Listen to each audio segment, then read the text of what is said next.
brutal, realmente brutal. Bien, primero quiero agradecerle a Juliana Cachia, que está en Perú, está en contacto con nosotros, así son las 6:30 de la mañana en el Pacífico, así que le agradezco la atención antes de darle los buenos días de estar en contacto con nosotros. Juliana, buen día, ¿cómo le va? Muy bien, buenos días, José Luis. Gracias igual por la invitación, a pesar de lo De lo temprano. temprano para ustedes, claro, sí, sí. Bueno, Pero recuerda que yo levanto a niños al colegio, o sea que no es tan terrible. bueno, bueno, bueno. Juliana, bueno, yo vi tu trabajo, tu exposición a través de una cuenta de Instagram, empecé a seguirte, a mirar. Me pareció que era interesante poner en atención de nuestra audiencia aquí en Mar del Plata. Bueno, y además una audiencia que tiene una característica global, ya que somos una radio que está en streaming desde 2017. Hoy, esta interacción, ¿no? Maravillosa que hay, aunque sea a veces tan discutida, con visos de negatividad, permite que estemos en contacto. Vos estás, digamos, trabajando en una prédica que tiene que ver de algún modo con recuperar el eje de los valores que han construido la humanidad en cualquiera de las sociedades que hayamos conocido y que hoy está atravesando severos problemas, por ejemplo, el de la tasa de natalidad que está colapsando en Ujú. China, está colapsando en Corea, colapsa en Japón, colapsa en Rusia, colapsa en Argentina, colapsa en todos lados.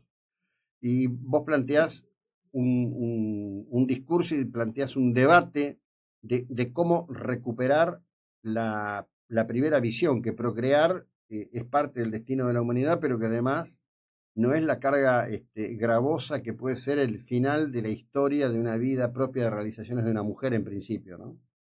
Así es, sí, así es. Nosotros, bueno, me llamó mucho la atención porque precisamente yo tuve una entrevista en un canal aquí en Perú, y hace unos ya varias por lo menos 1 o 2 años venimos hablando sobre que nos estamos encaminando aquí en Perú en concreto también al invierno demográfico y que esto es un fenómeno que está siendo sobre todo dándose en los países occidentales.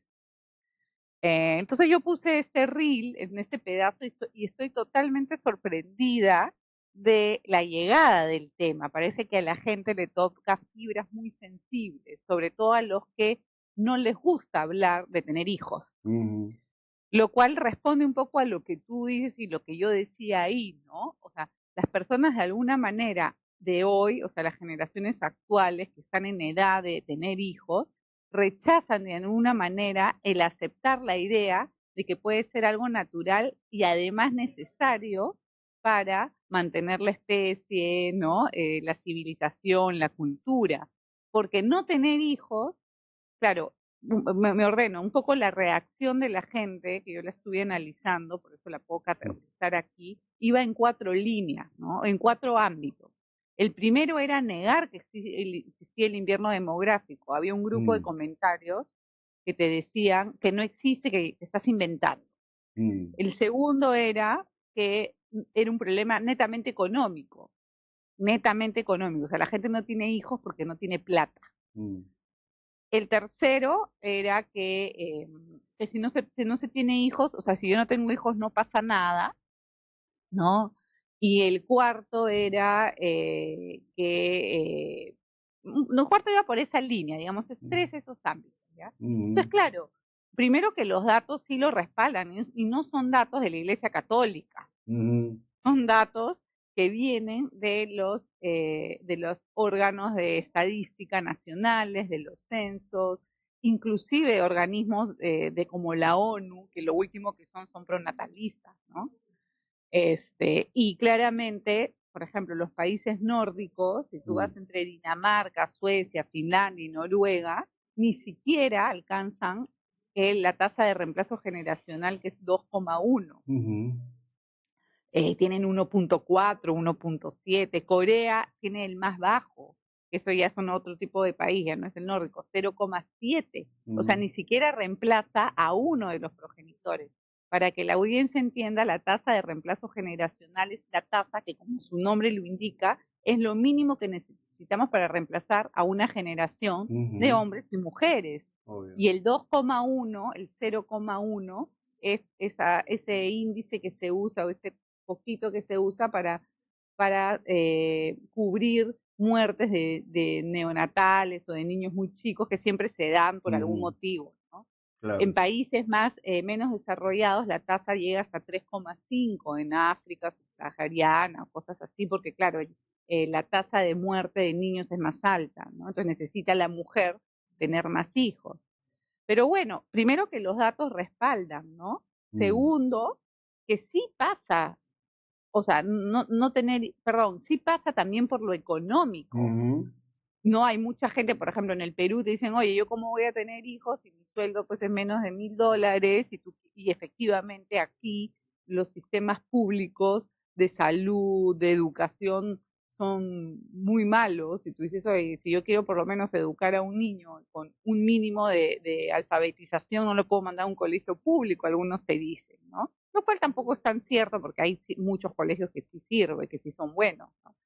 Pero bueno, eso tampoco es 100% cierto. ¿Por qué? Porque me vas a decir que en Noruega, Suecia, Finlandia, Canadá, no hay dinero. no, bueno, a ver, digámoslo de esta manera. Hace no demasiado, Vladimir Putin dijo que o la sociedad rusa cambiaba su modo de percibir la procreación o la raza, así lo dijo, la raza, se referiría a los eslavos, obviamente va a desaparecer. Si el problema es global, involucra todo, inclusive China está con un descenso dramático de la Claro. tasa de población, después de haber tenido la política del hijo único bueno, todo un tema. Ahora, y me interesó mucho tu enfoque en este sentido. Yo tengo una lectura. Por supuesto, está bueno que las personas crean que somos parte de un plan divino.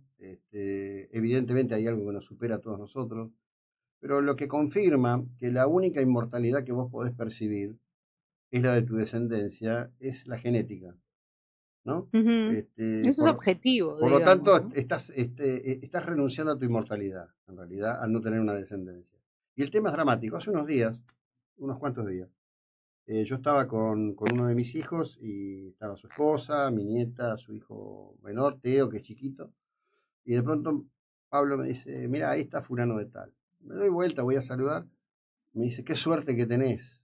¿Qué pasó? No, tus nietos. Ah, no, dice, los chicos míos me dicen, saludar a tus nietos, y uno tiene perros y el otro tiene gatos. Sí, Eh, pues, ese es otro fenómeno, es ¿no? otro El fenómeno, perrijo. es una cosa espantosa. Es Y lo pa- peor es que el perrijo cuesta un montón de plata, ¿no? Porque hasta fiestas les hacen. sí, sí, sí. Sí, Mira, el- y ahí es algo que yo decía, un poco retomando lo que decías de China, por ejemplo, ¿no? China, los países nórdicos, tienen políticas para promover el tener hijos. Te dicen, oye, ten hijos y yo te doy, no sé, plata, te reduzco impuestos. Y a pesar de estas políticas, la tasa de natalidad sigue bajando.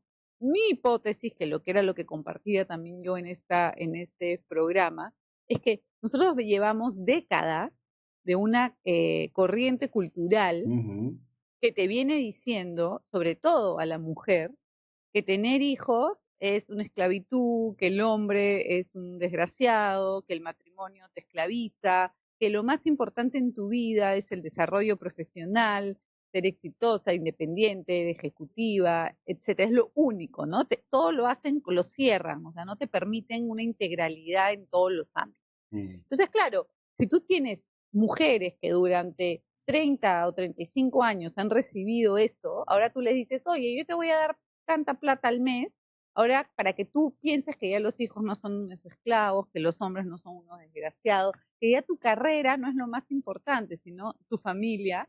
¿Qué te va a decir una persona? Es como que yo ahorita te diga, José Luis, vas a cambiar tu forma de pensar y vas a volverte así, así, así. Tú dices, oye, ni por toda la plata del mundo. Entonces, estamos en un problema en donde una corriente que tenía una intencionalidad concreta, que era que la gente no tenga hijos, destruir el matrimonio, destruir la familia, ha tenido éxito. Sí, Entonces, evidentemente sí, se logró en algo que, bueno, yo creo que es uno de los grandes éxitos de la disolución del Imperio Soviético. Creo que las políticas que tomaron la ecología, el feminismo, etcétera, se presentaron como políticas progresistas de izquierda y tenían un objetivo muy logrado en este momento en muchos sentidos y muchos ámbitos.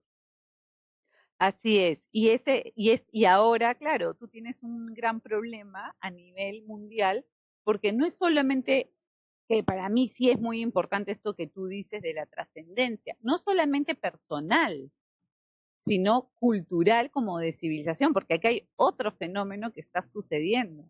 La cultura se ve, o sea, nuestra cultura cristiana, nuestra civilización occidental está en peligro porque hay países, por ejemplo, España, Suecia, ¿no? Inglaterra, donde tú no tienes hijos, pero, por ejemplo, la migración musulmana no Mm, solamente tiene, sino que tiene 5, 6, y ya se están viendo las consecuencias de cómo la cultura, por decir algo, mm, nativa, se ve no solamente relegada, sino en peligro sí, de sí. extinción, y los pocos que quedan van a tener que plegarse a una cultura que no es casi igual a la mía, y bueno, no pasa nada, yo vivo con... No, es totalmente opuesta a lo que tú crees, y eso también es un peligro que no están viendo, por ponerle un término, los progresistas, Sí. porque le están dando al final el poder a esas personas que piensan opuesto, totalmente opuesto a lo que ellos piensan. Bueno, pero ahí En- hay un gran tema, que es un gran tema insisto con el tema este político, el tema de la izquierda europea. Me parece bien que las naciones europeas tengan un mea culpa por el colonialismo, por la brutalidad del colonialismo, particularmente el colonialismo europeo sobre África, sobre Asia. Me parece muy bien, pero eso es una, ¿cómo diría? Es una cuestión de análisis histórico, un mea culpa, bueno, ahora lo que ha pasado en estos años, hay que volver a leer a Oriana Falaci, que lo planteó Ujú. magistralmente en la década del 80. Y de hecho hay estudios, te quiero decir, yo vengo hace, no sé, 25 años hablando de esto acá, martillándole la oreja a los oyentes, que hablan claramente que en 2050 a este ritmo se va a producir la tasa de reemplazo y la población europea como la conocimos va a dejar de existir. Claro, y ¿sabes qué es lo más paradójico, no? Que es también viene de la mano con todos los planes que se hicieron. Por ejemplo, en Perú tenemos el Plan Estratégico de Desarrollo Nacional, Perú al 2050, el gran plan estratégico que se lanzó hace un par de años, al 2050, donde efectivamente en el Perú, en el 2040, 2050, la tasa de crecimiento es 0,3. Y en el 2040 va a ser la primera vez que en el Perú se cruzan las líneas en donde van a haber más viejos que jóvenes. En el Perú estamos hablando de un país que es Mm, católico, cristiano, conservador, pro mm, familia. Yo no quiero ni pensar cómo es en países donde ni siquiera hay ya esta cultura, que por lo menos por amor a Dios, por ponerle un término, ujú. y por querer preservar una forma de vida, una cultura, uno tiene familia. Así es, Es totalmente. increíble. Sí. Y lo que me parece también importante reflexionar, volviendo a este tema de los perrijos, de los mascotas, que al final es eso, a ver, todo el mundo puede tener mascota y es lindo, ¿no? O sea, Mm, mientras sea tu mascotita. Es el reflejo que la gente no quiere ver, que es al final la persona tiene un deseo innato de amar, de transmitir ujú, amor, de ujú. criar, de cuidar, ¿no? Sí, sí. Y claro, y optan por algo que no sea lo que tradicionalmente siempre ha sido el espacio en el cual yo puedo volcar esa naturaleza mía, que es mi familia, mi esposa, mi esposo, mis hijos. No, tengo que hacer algo que vaya en contra de eso, no sé por qué, y bueno, entonces tengo perros, gatos, pollos, chanchos, o sea, no sé, es loquísimo porque es como que les han puesto cemento en el cerebro y en el corazón mediante la educación Sí, sí. para que no opten por este modelo, ¿no? Ujú, Por sí. esta forma de vida tradicional. Sí, yo diría, Pero suelo sí, decir, Juliana, que estamos en la era de la disonancia cognitiva. totalmente de acuerdo. Es increíble esa palabra. Yo también, sabes que yo la uso, ¿no? Porque Ajá. la gente te ataca Mm, cuando dices algo que le genera disonancia cognitiva. Es el término también que yo bueno. he logrado categorizar. Bueno, me alegro que a la orilla de ambos océanos estemos encontrando un lenguaje común. Te agradezco enormemente, seguiremos conversando seguramente. Te deseo lo mejor. Gracias por tu tiempo y la ilustración sobre estos temas. Es muy amable. Gracias a ustedes, gracias. Bueno, Chao, chao. Juliana Casia, directora de la asociación Origen Perú, ¿no? Y un debate que veo, digo, se está alzando afortunadamente